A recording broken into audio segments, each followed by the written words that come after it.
తెనాలి పట్టణంలో గతంలో ఎన్నడూ లేని విధంగా జనరిక్ మందులు, ఫార్మా మందులను ఎవరు ఊహించని రీతిలో ప్రజా ఫార్మసీ వారు స్పెషల్ డిస్కౌంట్లతో అందజేస్తున్నారు.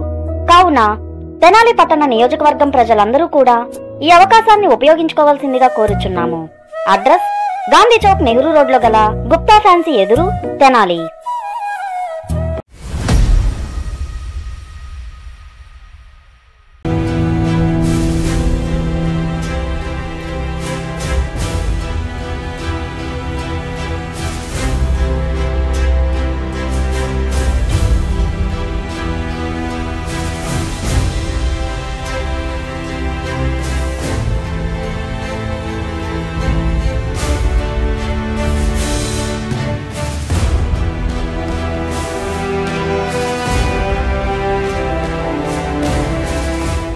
మోంతా తుఫాన్ తీవ్రత మధ్యాహ్నం నుండి కొంచెం పెరుగుతున్న నేపథ్యంలో కూడా ఇటు అధికార యంత్రాంగం పూర్తిగా అప్రమత్తమైంది. తెనాలి పట్టణ పరిధిలో ఉన్నటువంటి శివారు కాలనీలకు చెందిన వారందరినీ కూడా పునరావాస కేంద్రాలకు తరలిస్తూ ఉన్నారు. తెనాలి పట్టణంలో పలు తుఫాన్ షెల్టర్లు ఏర్పాటు చేసి వారందరికీ కూడా అక్కడికి తరలించి ప్రత్యేక జాగ్రత్త చర్యలు అయితే చేపడతా ఉన్నారు. తెనాలిలో ఉన్నటువంటి పునరావాస కేంద్రాలను, తుఫాన్ షెల్టర్లను ఈరోజు ఉదయం నుంచి కూడా మున్సిపల్ చైర్పర్సన్ తాడిబోయిన రాధిక, అట్లాగే కమిషనర్, అట్లాగే కొన్ని వార్డుల కౌన్సిలర్లు కూడా ఆయా వార్డులోకి వెళ్ళి అక్కడ పునరావాస కేంద్రాలను కూడా తిరుగుతూ అక్కడ పరిస్థితిని అయితే పరిశీలిస్తూ ఉన్నారు. ముఖ్యంగా ఈరోజు ఉదయం నుంచి కూడా పునరావాస కేంద్రాల పరిస్థితి ఎట్లా ఉంది, ఏ విధంగా ఉంది, తుఫాను జాగ్రత్తలు ఏ విధంగా తీసుకున్నారనేది కూడా చైర్పర్సన్ మనతో పాటు ఉన్నారు, అడిగి తెలుసుకుందాం. మేడం, ఉదయం నుంచి ఎంతమందిని తరలించి ఉంటారు? పునరావాస కేంద్రాల పరిస్థితి ఎట్లా ఉంది? ఇళ్ళ నుంచి వదిలి రావాలంటే చాలా ఇబ్బందిగా ఉంది ప్రజలకు కూడా. అందులో కొంతమందిని తీసుకురాగలిగాము మానిటర్ చేసి.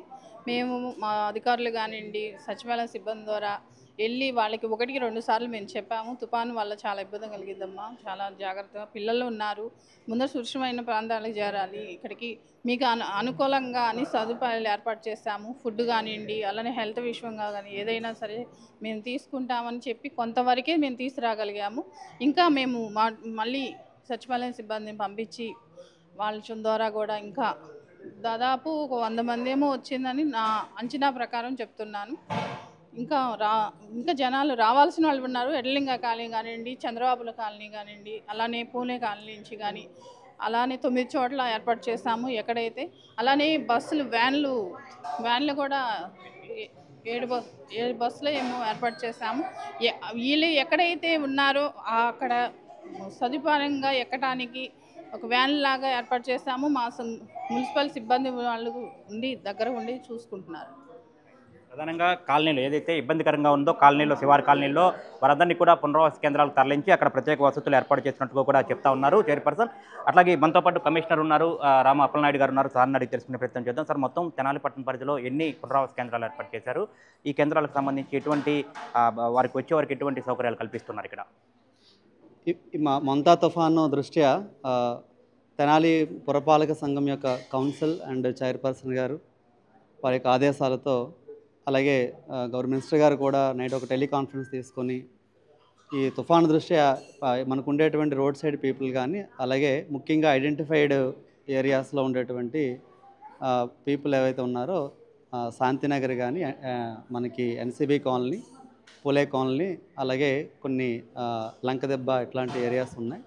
అట్లాగే ఇందిరాయనాది కాలనీ నుంచి కూడా ఉన్నారు. ఇట్లాంటి ఐడెంటిఫైడ్ ఏరియాస్ అన్నీ కూడా గుర్తించాము. వాళ్ళందరికీ 10 పునరావాస కేంద్రాలని ఏర్పాటు చేసాం.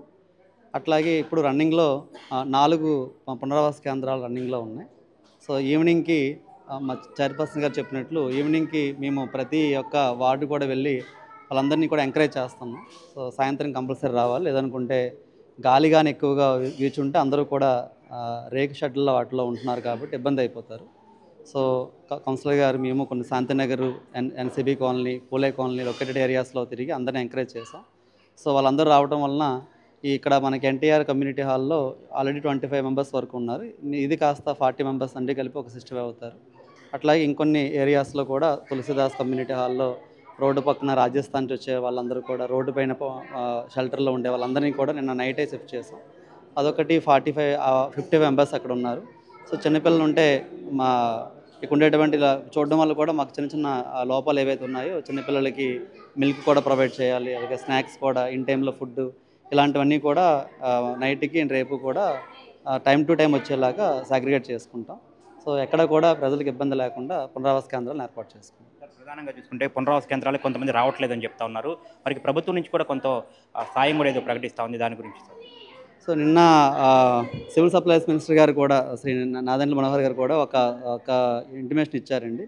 సో అందరికీ కూడా రేషన్ అనేటువంటిది ఈ రోజు నుండే సప్లై అనేటువంటి స్టార్ట్ అవుతుంది. MLS పాయింట్స్ నుంచి ఏవైతే మనకి చౌకధరల దుకాణాల కేంద్రాలు ఉన్నాయో అక్కడికి ఆల్రెడీ స్టాక్ అంతా వచ్చున్నది.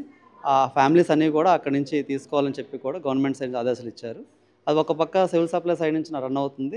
మేము ఏంటంటే టెంపరీ రిలీఫ్ సెంటర్స్ని ఇట్లాంటి రోడ్ సైడ్స్ ఉండే వాళ్ళందరినీ కూడా ఏర్పాటు చేస్తాం. రావట్లేదు అనే మాట నిజమే, ఎందుకంటే చిన్న చిన్న వాల్యుబుల్ థింగ్స్ కానీ టీవీస్ అట్లాంటివన్నీ వదిలి రావడానికి కూడా కొంత వాళ్ళు చెక్ చేస్తున్నారు. బట్ మేమందరం చెప్పింది ఏంటంటే ఈవినింగ్కి ఎఫెక్ట్ ఎక్కువ ఉంటుంది కాబట్టి కంపల్సరీగా మా పునరావాసం రావాలని చెప్పి కూడా సాగ్రిగేటెడ్గా ప్రైవేట్ స్కూల్స్ని ఎంకరేజ్ చేసి బస్సెస్ కూడా ఇచ్చారు డ్రైవర్స్తో. వాళ్ళన్నీ కూడా మొబిలైజ్ చేసి పెట్టుకున్నాం. లోకల్గా ఉండేటువంటి కౌన్సిలర్స్ని కూడా మేము చెప్పి వాళ్ళ ద్వారా కూడా మోటివేట్ చేస్తున్నాము. ఎందుకంటే అధికారులు చెప్తే రావట్లేదు, అందుకోసమని చైర్పర్సన్ గారు కానీ అదే లోకల్గా ఉండే కౌన్సిలర్స్ కానీ చెప్పడం వల్ల మోటివేట్ అవుతున్నారు. ఆ రకంగా మేము మొబిలైజ్ చేసి తీసుకొస్తాం. ప్రధానంగా ఈరోజు మధ్యాహ్నం నుంచి కానివ్వండి, రాత్రికి తుఫాను తీవ్రత తీరం దాటే సమయంలో పెరుగుతుందని చెప్తా ఉన్నారు. ఇటు ప్రధానంగా ఈ శివారు కాలనీల ప్రాంత ప్రజలతో పాటు మిగతా ప్రజలకి ఇటు బయటకు వచ్చేదానికి రోడ్ల మీదకి రాకుండా ఎటువంటి మీరు సూచన చేయొచ్చు? ఆల్రెడీ ప్రెస్ నోట్ ఇచ్చామండి. అట్లాగే ఆటో ద్వారా కూడా ప్రతి ఒక్క వీధికి పంపించాం. అట్లాగే కంట్రోల్ రూమ్ని కూడా ఏర్పాటు చేసి మున్సిపల్ డిపార్ట్మెంట్లో అందరం కూడా మా ఆఫీసులో లేకుండా ఓన్లీ కంట్రోల్ రూమ్లో మాత్రమే single point of instructions pass చేయాలని కంట్రోల్ రూమ్లోనే ఉన్నాం. సో పబ్లిక్ని మీ ద్వారా కోరేది ఏంటంటే రెండే విషయాలు. ఒకటి, అప్రమత్తతో ఉండి దూర ప్రయాణాలు ఎక్కడా లేకుండా ఇంట్లో సురక్షితంగా ఉండాలి. రెండవది, గాలి వీచిన వేళ పవర్ సప్లై పోతుంది కాబట్టి మీ యొక్క వాటర్ ట్యాంక్స్ యూసేజ్కి కానీ తాగడానికి కానీ ట్యాంక్స్ అన్ని ఫిల్ చేసుకునేటట్టు ఉండాలి. పవర్ బ్యాకప్స్ అనేటువంటి పెట్టుకోవాలి. అట్లాగే మనకు ఉండేటువంటి ప్రమాదకరంగా ఉండేటువంటి ఇంటిపైన కొన్ని చోట్ల వైర్లు కూడా వెళ్తుంటాయి. పిల్లలు ఎవరిని కూడా మేడ మీదకి వెళ్లకుండా అట్లాంటి ప్రికాషనరీ మెజర్స్ తీసుకోవాలి. ముసలి వాళ్ళు కానీ అట్లాంటి వాళ్ళు ఎవరైనా ఉంటే వాళ్ళు కూడా తగినట్టు జాగ్రత్తలు తీసుకోవాలి. ప్రెగ్నెంట్ ఉమెన్ అట్లాంటి 9th month 8th month above ఉంటే వాళ్ళు కూడా వైద్యుల పర్యవేక్షణలోనే ఉండాలి. ఎవరికి వాళ్ళు సొంత రక్షణతో ఉండాలని మేము విజ్ఞప్తి చేస్తాం. ప్రధానంగా చూసుకుంటే కనుక తెనాలి పట్టణంలో మొత్తం 10 పునరావాస కేంద్రాలను ఏర్పాటు చేసి వారందరినీ కూడా అక్కడ ఇబ్బందికర పరిస్థితిలో ఉన్న వారందరినీ కూడా గుర్తించి అక్కడికి పునరావాస కేంద్రాలకు తరలిస్తున్నట్లుగా కూడా ఇటు చైర్పర్సన్ కమిషనర్ చెప్తా ఉన్నారు. ప్రధానంగా ప్రజలు కూడా సహకరించాలి, మున్సిపల్ యంత్రాంగానికి అధికారులకు సిబ్బందికి కూడా సహకరించాలని కూడా చెప్తా ఉన్నారు. ముఖ్యంగా చూసుకుంటే కనుక ఈరోజు మధ్యాహ్నం రాత్రికి తీవ్రత ఎక్కువగా ఉంటున్న నేపథ్యంలో కూడా అప్రమత్తంగా ఉండాలని చెప్తా ఉన్నారు. కంట్రోల్ రూమ్ ఏర్పాటు చేశాం మున్సిపాలిటీలో. ప్రజలకు ఎటువంటి ఇబ్బందికర పరిస్థితులు ఎదురైనా సరే వెంటనే ఆ కంట్రోల్ రూమ్ నెంబర్ ద్వారా సమాచారం ఇస్తే వెంటనే వారిని సురక్షిత కేంద్రాలకు తరలిస్తామని చెప్పి చెప్తా ఉన్నారు. ఈ పునరావాస కేంద్రాలకు సంబంధించి కూడా దాదాపుగా 10 పునరావాస కేంద్రాల్లో సమీప ప్రాంతాల ప్రజలందరినీ ఇక్కడ తీసుకొచ్చారు. వారికి చిన్నపిల్లలకి పాలు, బ్రెడ్లు అట్లాగే స్నాక్స్ కూడా ఏర్పాటు చేస్తూ ఉన్నారు. ఇక్కడ ఉన్న వారందరికీ కూడా మధ్యాహ్నం భోజనం, రాత్రి భోజనం అట్లాగే ఏర్పాటు చేసినట్టు చెప్తా ఉన్నారు. మెడికల్ క్యాంపులు కూడా పునరావాస కేంద్రాల్లో ఏర్పాటు చేసి ఎవరికన్నా ఫీవర్ లాంటిది ఉన్నా కానీ వారందరికీ కూడా మెడికల్ క్యాంపుల ద్వారా కూడా సత్వర చికిత్స అందించే ఏర్పాటు చేస్తూ ఉన్నారు. జనరేటర్లు కూడా సిద్ధం చేశారు ఈ పునరావాస కేంద్రాల్లో. ప్రజలు ఎవరైనా సరే ఎటువంటి ఇబ్బందికర పరిస్థితులు ఉన్నా సరే, అంటే శివారు కాలనీలు కానివ్వండి, ఇటు పూరి ఇండ్లలో కానివ్వండి, రేకుల షెడ్లో కానివ్వండి, ఎందుకంటే రాత్రికి సమయంలో తుఫాను తీవ్రత కొంచెం పెరుగుతున్నట్లుగా కూడా చెప్తా ఉన్నారు. కాబట్టి అధికారులను సంప్రదించి పునరావాస కేంద్రాలకు వెళ్తే సురక్షితంగా ఉండొచ్చని చెప్పిన కూడా దీన్ని బట్టి తెలుస్తుంది. వీడియో జర్నలిస్ట్ సాయితో గోపిచంద్, STV తెనాలి.